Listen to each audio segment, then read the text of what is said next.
Jadi ini perjalanannya seperti ini. Jadi ada mania, kemudian mungkin muncul depresi yang ringan, kemudian mungkin mania yang ringan gitu. Kemudian mungkin muncul lagi depresi yang berat ya. Jadi bermacam-macam mania ringan gitu. Baru bebas gejala atau mania yang berat ya. Jadi depresi ringan ini kadang-kadang tidak diketahui ya. Karena dia ringan gitu.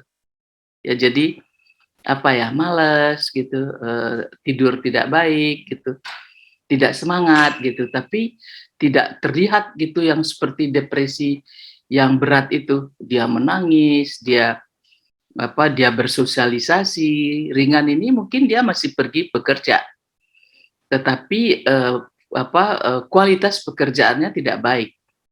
Dia tidak bisa konsentrasi di tempat kerja ya, sehingga kualitas pekerjaan tidak baik gitu. Mania ringan seperti itu juga, mungkin uring-uringan gitu, sehingga hubungan sosial juga terganggu. Nah, tapi ada kalanya memang bebas gejala. Jadi bisa kita lihat orang bipolar ini kembali ke fungsinya seperti semula. Jadi semua gejala itu habis dan fungsinya balik seperti apa dia sebelumnya. Jadi bisa bebas gejala. Jadi seperti itu perjalanan penyakit dari gangguan bipolar. Slide. Nah, sekarang apa penyebab gangguan bipolar itu ya?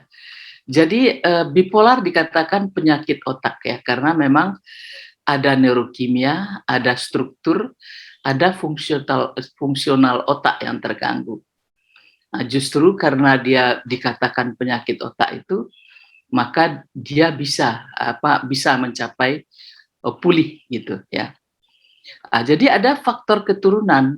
Jadi kalau kita lihat orang-orang yang bipolar ini itu ada dalam keluarganya, mungkin dalam keluarga yang yang lini pertama ya.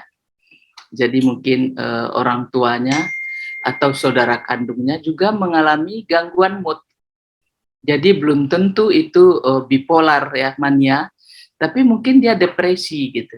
Depresi saja saudaranya. Karena kita sebut ini suatu spektrum. Jadi mulai dari yang ringan ya sampai yang berat gitu. Jadi mungkin dia hanya mengalami depresi saja saudaranya. Nah, karena banyak bukti-bukti terlihat memang, misalnya pada kembar yang satu telur. Nah, biasanya satu kena bipolar, yang kembarannya juga kena bipolar gitu. Jadi diduga bahwa ada faktor keturunannya. Karena pada orang yang satu telur itu semuanya sama gennya. Nah, jadi sehingga dia kedua-duanya kena, itu diduga faktor keturunan ada. Nah, terus kemudian ada lagi faktor seperti yang di zigot ya. Di zigot itu dua telur. Jadi ada satu yang kena tapi kembarannya tidak kena gitu. Nah, jadi itu diduga bahwa tidak otomatis 100% disebabkan oleh keturunan ya. Jadi meskipun ada keturunan ya, tapi tidak 100%. Buktinya cuma satu yang kena. Jadi ada dugaan bahwa ada memang faktor keturunan, tapi faktor keturunan itu ditambah dengan stresor lingkungan. Jadi orang-orang yang ada faktor keturunan itu dia rentan dengan stresor lingkungannya. Jadi mungkin dia ada masalah gitu ya, tekanan-tekanan, mungkin ekonomi ya, kesulitan ekonomi, mungkin kesulitan di keluarga, bermasalah keluarga gitu ya. Jadi bisa. Nah, terus kemudian peristiwa-peristiwa kehidupan, apa pengaruh stres pada gangguan itu ya. Jadi stres jangka panjang yang tidak dapat dihindari ya, seperti tadi dikatakan ya. Jadi dia tidak bisa menghindar dari stresor itu. Maka terjadi aktivitas jangka panjang kimia otak. Jadi kimia otak itu dirangsang terus-menerus ya. Sehingga pada suatu hari kimia otak itu fatigue ya, artinya letih dia. Terjadilah penurunan kimia otak karena tadi dia selalu dalam ketakutan, dia selalu ketakutan, teraktivasi itu monoaminnya tadi ya. Tapi lama-lama depletion, jadi terjadi terkuras ya kimia otak tadi, sehingga terjadi penurunan kimia otak. Nah, penurunan kimia otak itu yang menyebabkan orang merasa tidak berdaya, tidak bertenaga, tak ada rasa senang, apatis, dan tidak punya harapan. Nah, ini organ ya, yang biru itu adalah organ di otak kita yang berperan ya dalam gangguan emosi dan perilaku.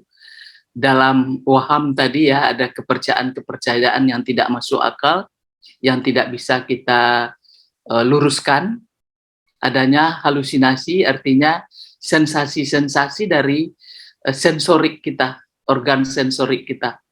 Sensasi dari mata, ada bisa melihat sesuatu yang sumbernya tidak ada, atau mendengar sesuatu yang sumbernya tidak ada, atau mencium sesuatu yang sumbernya tidak ada. Jadi sistem limbik ini yang dikatakan bertanggung jawab untuk gejala-gejala tersebut. Slide. Nah, untuk ada nih otak di prefrontal ya, ini otak di depan ya. Jadi otak ini menimbulkan apati, jadi apatis saja, tidak ada semangat lagi, tidak bertenaga, rasa sedih, miskin ide dan pembicaraan. Jadi tidak ada lagi tuh ide-idenya, apa ditanya tidak ada lagi ide apa-apa, dan juga pembicaraan itu tidak banyak lagi. Ditanya mungkin dia tidak menjawab, ataupun kalau dia menjawab jawaban itu pendek-pendek gitu. Jadi miskin dikatakan ide dan pembicaraan. Tidak banyak lagi yang dikemukakan idenya. Memori dan atensi yang kurang. Jadi ini yang kuning ini adalah prefrontal cortex ya. Di sini episode depresi itu regio daerah ini nih yang terlibat. Slide. Jadi dikatakan juga bahwa stresor psikososial dapat meningkatkan hormon stres dan katekolamin. Itu berkembang dan kambuhnya gangguan bipolar. Nah, bagaimana mengobatinya? Mengobatinya mesti komprehensif. Jadi faktor biologik tadi yang dikatakan itu harus dengan obat, ya. Tapi ternyata tidak cukup faktor biologik saja seperti tadi dikatakan.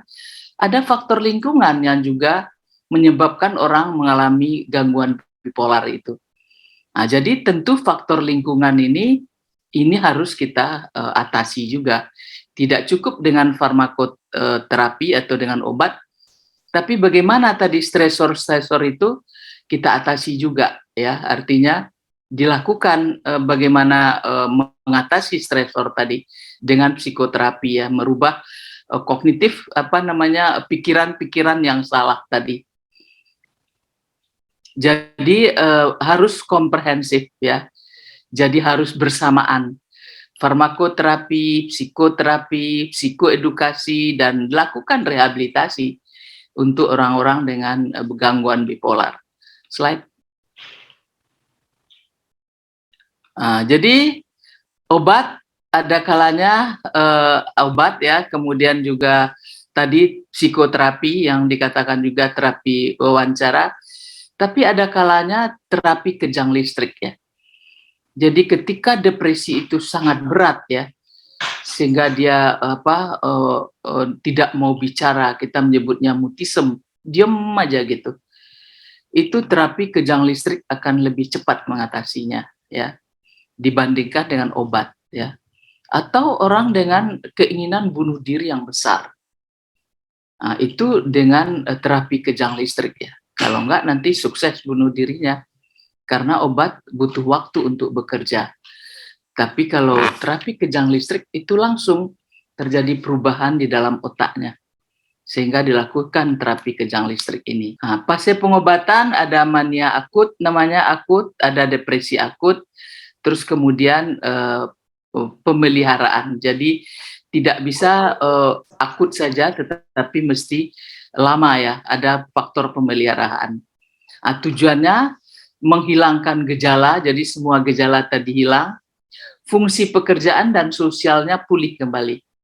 Jadi dia bisa bersosialisasi kembali, dia bisa bekerja kembali, kalau dia mahasiswa bisa kuliah kembali, kalau ibu rumah tangga dia bisa bekerja kembali di dalam rumah tangga seperti biasa.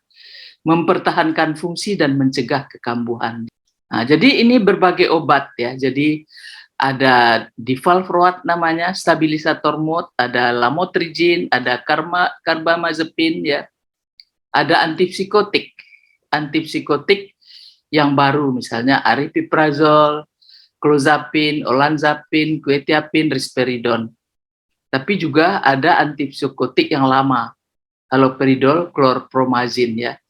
Nah, ini jarang dipakai ya karena apa namanya dia terletak di lini ketiga dalam urutan pengobatan gitu. Karena efek sampingnya orang-orang dengan bipolar itu sangat sensitif ya dengan efek samping obat antipsikotik generasi pertama ini ya. Nah, terapi pemeliharaan itu mencegah kekambuhan, mengobati gejala-gejala ringan. Jadi kalau ada gejala-gejala sisa yang ringan itu harus tuntas. Karena kalau dia tidak tuntas, gejala-gejala ringan ini yang menyebabkan pulih kembali, kambuh kembali ya. Nah, jadi kekambuhan itu bagaimana kita menduga akan terjadi, apa yang faktor-faktor ya. Beratnya gejala sisa yang seperti tadi. Kurangnya dukungan keluarga, kurangnya kepatuhan terhadap obat, kurangnya respons terhadap obat. Terus kemudian penyalahgunaan zat dan alkohol. Semakin sering kambuh ya, risiko kambuh semakin tinggi. Jadi dia kambuh 2 kali, kemungkinan kambuh ketiga itu semakin besar. Durasi inter episode semakin pendek. Dulu mungkin 1 tahun baru dia kambuh. Tetapi mungkin kalau dia kambuh lagi, mungkin 6 bulan udah kambuh lagi, ya. Mungkin barangkali 3 bulan udah kambuh lagi. Karena semakin sering kambuh itu hukumnya, maka kekambuhan akan semakin sering dan inter episode itu akan semakin pendek. Jadi makanya kita bisa menyebutnya ada siklus cepat ya. Jadi lebih dari 4 kali dalam setahun dia menderita sakit ya, karena itu sering kambuh tadi. Nah, fungsi inter episode akan semakin buruk ya. Jadi kalau tadi di awal dia bisa pulih kembali fungsinya, fungsi pekerjaannya baik lagi, fungsi sosialnya baik lagi ya. Tapi bisa kalau dia udah berkali-kali kambuh itu enggak baik lagi ya. Jadi semakin buruk fungsinya, fungsi sosial, fungsi pekerjaannya, dan penyakit semakin buruk ya. Respon terapi akan semakin buruk. Nah, apa yang harus dilakukan? Jangan mengkritik atau menyalahkan. Jadi kan tadi dia tuh sangat sensitif sebenarnya. Jadi jangan penuh kritik gitu. Jadi kebencian di dalam kepada pasien itu harus dihindari oleh keluarga ya. Dan jangan selalu menyalahkan. Keluarga harus hangat, empati dan ikhlas ya. Jadi betul-betul bisa berempati gitu. Saudara-saudara berempati ya, dan harus ikhlas untuk menghadapi pasien ini. Bahwa menyadari bahwa pasien adalah manusia yang membutuhkan pertolongan. Begitu juga kita sebagai dokter, dia butuh pertolongan gitu. Jadi kita betul-betul serius menghadapinya. Perasaan, pengalaman, kekuatan, kebutuhan pasien dan keluarga perlu diketahui. Beri dukungan. Jadi harus kita evaluasi nih. Karena gimana nih perasaan keluarga, gimana pengalamannya ya, karena kalau keluarga yang udah yang udah tidak kuat lagi ya, maka dia tidak akan bisa merawat keluarganya ya, jadi akan semakin buruk ke pasiennya. Nah, ini kita beri dukungan. Jadi sebagai terapis kita mesti mengevaluasi ini dan memberi dukungan kepada keluarga. Slide.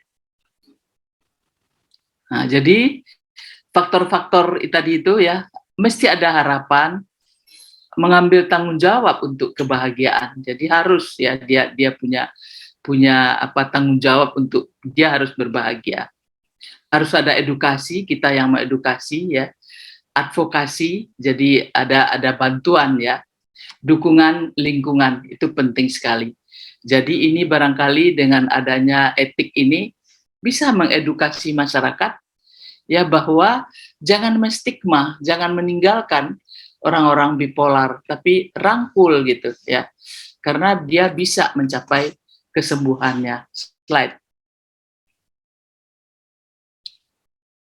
Jadi harapan, keinginan yang sangat diyakini, memiliki keyakinan adalah dasar berlangsungnya kekambuhan. Jadi dia betul-betul punya harapan saya bisa pulih, perlu mengembangkan dan menginternalisasi perasaan sendiri tentang harapan, memotivasi untuk berubah dan berpartisipasi aktif di klinik atau dalam kelompok. Jadi harus aktif dia, memperkuat dan melindungi diri dari kekambuhan akibat stresor. Jadi seperti tadi, dia harus mengenal ini stresor nggak untuk dia gitu. Pemberi layanan kesehatan, teman dan keluarga harus memberikan harapan. Penting dalam proses kesembuhan. Jadi ini 5 langkah kesembuhan. Ya, jadi penangguhan, waktu menarik diri ditandai dengan perasaan kehilangan dan tidak ada harapan yang mendalam. Jadi seperti dia, saya tidak tahu lagi siapa diri saya, bisa dia mengatakan seperti itu. Tidak semuanya hilang, kehidupan yang menyenangkan masih memungkinkan. Ini harus ada bagian dari diri saya yang tidak terpengaruh oleh penyakit. Nah, ini yang kita inikan kepada pasien, kita tunjukkan gitu dengan terapi kognitif misalnya. Ada loh bagian yang kamu berlebih gitu di dalam bidang itu, bisa kamu kembangkan gitu. Mengukur kekuatan dan kelemahan terkait kesembuhan dan mulai berusaha mengembangkan keterampilan kesembuhan. Jadi saya mulai menyadari bahwa saya masih dapat ya untuk pulih gitu ya. Jadi demikianlah, karena ini kesempatan yang jarang ya, saya memberikan mungkin agak panjang. Terima kasih atas perhatiannya. Assalamualaikum warahmatullahi wabarakatuh.